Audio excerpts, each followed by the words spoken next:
മലയാള സിനിമയിൽ വില്ലൻ വേഷങ്ങളിലൂടെ ഏറെ ശ്രദ്ധേയനായ മോഹൻരാജ് എന്ന കീരിക്കാടൻ ജോസ് അന്തരിച്ചു. മോഹൻലാലിന്റെ സൂപ്പർ ഹിറ്റ് ചിത്രമായ കിരീടത്തിൽ മോഹൻരാജ് അവതരിപ്പിച്ച കീരിക്കാടൻ ജോസ് എന്ന വില്ലൻ കഥാപാത്രത്തിലൂടെയാണ് അദ്ദേഹത്തിന് പിൽക്കാലത്ത് കീരിക്കാടൻ ജോസ് എന്ന പേര് ലഭിക്കുന്നത്. അദ്ദേഹത്തിന്റെ കുടുംബവീടായ കാഞ്ഞിരംകുളത്തിന് സമീപം വാടക വീട്ടിൽ ഇന്ന് 3:25 അദ്ദേഹത്തിന്റെ അന്ത്യം. ചെന്നൈ ടി നഗർ ഹബീബുള്ള റോഡ് യമുന അപ്പാർട്ട്മെന്റിൽ 186 അദ്ദേഹം മുൻപ് താമസിച്ചിരുന്നത്.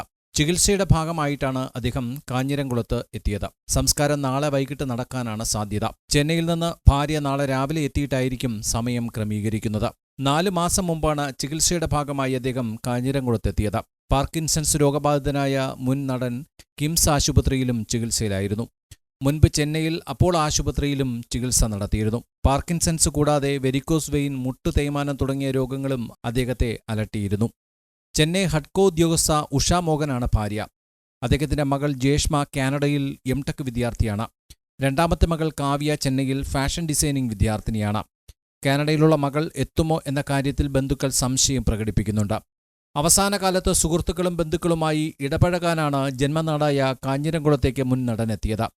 ഇടയ്ക്ക് ആയുർവേദ ചികിത്സയ്ക്കും അദ്ദേഹം തിരുവനന്തപുരത്ത് എത്താറുണ്ടായിരുന്നു. 3:25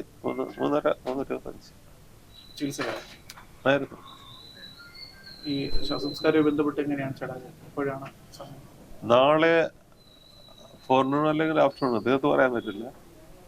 അവരുടെ വൈഫ്, പുള്ളിയുടെ വൈഫ് വന്നിട്ട് ഡിസൈഡ് ചെയ്യത്തുള്ളൂ. അവർ രാവിലെ വരത്തുള്ളൂ. കുടുംബം പുറത്താണ്? അവർ ചെന്നൈയില. മക്കളും അല്ല? മക്കള് ഒരു മകൾ അവിടെ ഉണ്ട്, ഒരാൾ കാനഡയില. എന്ത് രോഗം ബാധിച്ചായിരുന്നു ചികിത്സയിലായിരുന്നത്? പാർക്കിൻസന്റെ ഇതായിരുന്നു. അവരെ കുറെ കാലമായിട്ടുണ്ടായിരുന്നു. അത് കുറെ കൂടി സീരിയസ് ആയി. ചികിത്സയെ ബന്ധപ്പെട്ട് നാട്ടിലേക്ക് വന്നതാണ്? അതെ.